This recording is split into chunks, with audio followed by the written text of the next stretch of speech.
ప్రతిఘటన టీవీకి స్వాగతం. క్షణక్షణం మీకోసం. ముఖ్యమంత్రి రేవంత్ రెడ్డి నేడు యాదగిరిగుట్ట, భద్రాద్రిలో పర్యటించారు. ముందుగా ఆయన యాదాద్రిలో నేటి నుంచి ప్రారంభమైన బ్రహ్మోత్సవాలలో పాల్గొన్నారు. ఉదయం ముఖ్యమంత్రి రేవంత్ రెడ్డి దంపతులు యాదగిరిగుట్ట లక్ష్మీ నరసింహస్వామిని దర్శించుకున్నారు. యాదాద్రికి చేరుకున్న సీఎంకు ఆలయ అర్చకులు పూర్ణ కుంభ స్వాగతం పలికారు.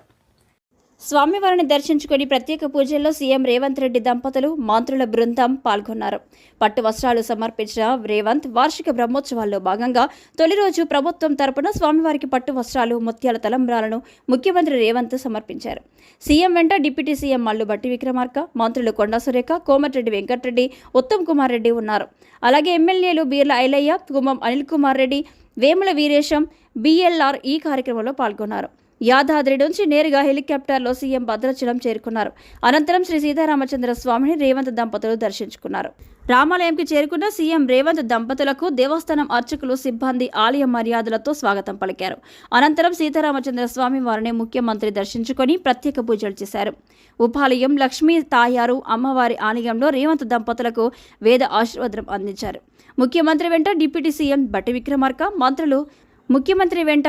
సీఎం భట్టి విక్రమార్క, మంత్రులు తుమ్మల పొంగిలేటి, కొండా సురేఖ, సీతక్క ఉన్నారు.